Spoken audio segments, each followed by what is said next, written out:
আসসালামু আলাইকুম ভিউয়ার্স। আজকে আমি আপনাদেরকে কাঁচা রুটি গরম পানিতে দিয়ে চমকে যাওয়ার মতো অসাধারণ একটা রেসিপি তৈরি করে দেখাবো, যেটা আপনারা কখনো এভাবে ট্রাই করে দেখেননি। চলুন কিচেনে যাই আর রান্না শুরু করি। প্রথমে একটা মিক্সিং বলে হাফ কাপ আটা আর হাফ কাপ ময়দা নিয়ে নিব। সাথে স্বাদ মতো লবণ দিচ্ছি। 1 টেবিল চামচ তেল দিয়ে দিলাম। তেল আর লবণ আটার সাথে ভালো মতো মিশিয়ে নিব। এখন অল্প অল্প করে পানি দিয়ে একটা ডো তৈরি করে নিব। আটার ডোটা একটু শক্ত হবে। এই টিপটা খুবই গুরুত্বপূর্ণ, ডোটা যাতে কোনোভাবে নরম না হয়। ডোটা তৈরি করতে আমার প্রায় 1/3 কাপের মতো পানি লেগেছে। আপনাদের এর থেকে একটু কম বা বেশি লাগতে পারে। 5 থেকে 6 মিনিট ধরে রুটির ডোটা ভালো মতো মথে নিতে হবে। এরপর ডোটা বলের মতো গোল করে হাতে সামান্য একটু পানি নিয়ে ডোয়ের উপরে সাইডটা কভার করে দিতে হবে। এতে করে ডোটা সফট থাকবে, ড্রাই হয়ে যাবে না। একটা প্লাস্টিক র্যাপার দিয়ে বোলটা কভার করে রুটির ডোটা 10 মিনিটের জন্য রেস্টে রাখতে হবে। 10 মিনিট পর বোল থেকে প্লাস্টিক র্যাপার সরিয়ে নিব। ডোটা সেট হয়ে গিয়েছে, আগে থেকে আরেকটু সফট হয়ে গিয়েছে। এখন ডোটা আরেকটু মথে নিব।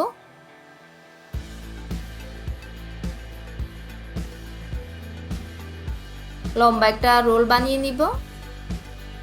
এখন এই রোলটাকে ছুরি দিয়ে 3 ভাগ করে নিব। আমি মোট 3টা রুটি বানিয়ে নিব। এখান থেকে 1 ভাগ ডো নিয়ে হাত দিয়ে আরেকটু মথে নিয়ে গোল শেপ দিয়ে দিব।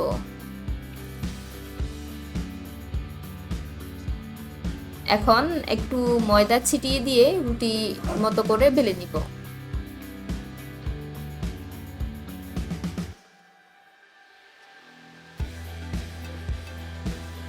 রুটিগুলো খুব বেশি পাতলাও না, আবার খুব বেশি মোটাও করব না।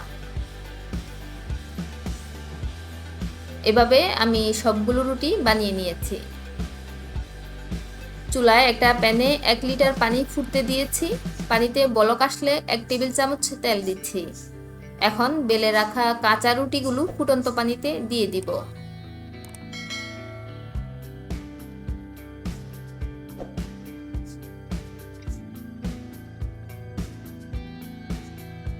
দুই থেকে 3 মিনিট এক পাশ সিদ্ধ হওয়ার পর আরেক সাইড উল্টে দিব।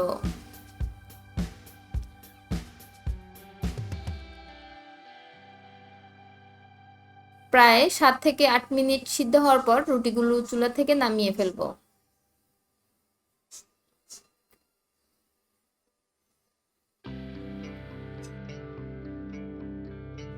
চুলা থেকে নামিয়ে একটা স্ট্রেনারের উপর এভাবে করে রেখে দিব। এতে করে তাড়াতাড়ি ঠান্ডা হয়ে যাবে আর একটার সাথে আরেকটা লেগে যাবে না। রুটির গায়ে পানি থাকলে সেগুলো শুকিয়ে যাবে।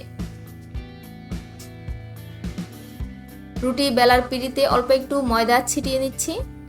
এখন সিদ্ধ করে রাখা রুটিগুলো থেকে একটা রুটি পিঁড়িতে ছিটিয়ে রাখা ময়দার উপর রাখবো। রুটিটা রাখার পর উপর থেকে আরেকটু ময়দা ছিটিয়ে দিব। ময়দাগুলো হাত দিয়ে ভালো করে রুটির দুই পাশে লাগিয়ে নিব। এতে করে রুটির গায়ে যদি পানি থাকে তা শুকিয়ে যাবে। এখন একটা পিৎজা কাটার দিয়ে এভাবে লম্বা করে নুডলস শেপে কেটে নিব। আপনারা এই কাজটা ছুরি দিয়েও করতে পারেন। অনেক সময় বাচ্চারা রুটি খেতে চায় না, তখন বাচ্চাদেরকে রুটি দিয়ে এই রেসিপিটা বানিয়ে দিবেন, দেখবেন বাচ্চারা অনেক পছন্দ করবে।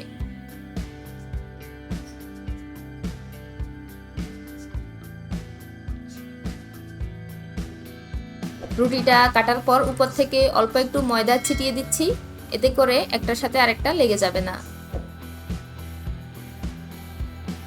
আমি 3টা রুটি এভাবে কেটে ময়দা ছিটিয়ে দিয়ে একটা প্লেটে রেখে দিচ্ছি। চুলায় প্যান বসিয়ে দিয়ে 2 টেবিল চামচ তেল দিলাম। তেল গরম হওয়ার পর হাফ চা চামচ আদা কুচি আর 1 টেবিল চামচ রসুন কুচি করে দিয়ে দিলাম। আদা আর রসুন কুচি নেড়েচেড়ে একটু ভেজে নিব। 150 গ্রাম মুরগির বুকের মাংস ছোট ছোট টুকরো করে তেলের মধ্যে দিয়ে দিচ্ছি। সাথে দিচ্ছি স্বাদ মতো লবণ আর 1/4 চা চামচ কালো গোলমরিচ গুঁড়ো। চুলার আগুন হাইতে রেখে মাংসগুলো সিদ্ধ হওয়া পর্যন্ত ভেজে নিব।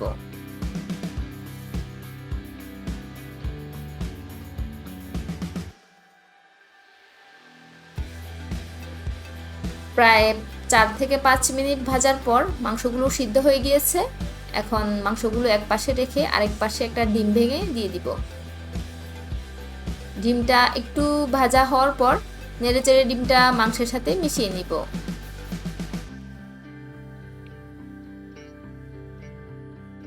দুইটা পেঁয়াজ স্লাইস করে কেটে দিয়ে দিলাম। 4-5টা কাঁচামরিচ কুচি করে দিয়ে দিলাম। পেঁয়াজ আর কাঁচামরিচ তেলের মধ্যে সটে করে নিব। এখন দিচ্ছি 1/3 কাপ বাঁধাকপি জুলিয়ান কাট করে, আর দিচ্ছি 1/4 কাপ গাজর জুলিয়ান কাট করে। গাজর আর বাঁধাকপি 2 মিনিট তেলের মধ্যে নেড়েচেড়ে রান্না করে নিব।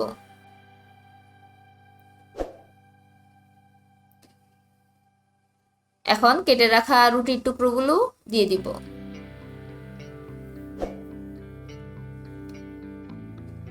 দিচ্ছি 2 টেবিল চামচ লাইট সয়া সস, 2 টেবিল চামচ টমেটো সস দিচ্ছি, আর দিচ্ছি 2 টেবিল চামচ চিলি সস।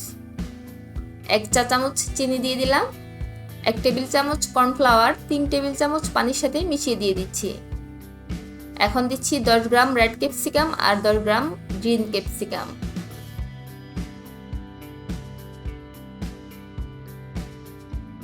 সবকিছু মিশিয়ে নিলেই তৈরি হয়ে যাবে খুবই টেস্টি রুটির চাউমিন।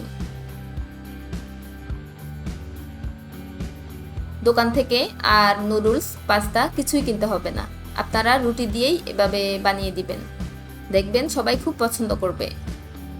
বাচ্চাদের টিফিনেও বানিয়ে দিতে পারেন। এর স্বাদ পাস্তা, চাউমিন, থাই নুডলস থেকে কোনো অংশে কম না। রেসিপি ফলো করে অবশ্যই বাসায় তৈরি করবেন আর কমেন্ট করে জানাবেন কার কেমন লেগেছে।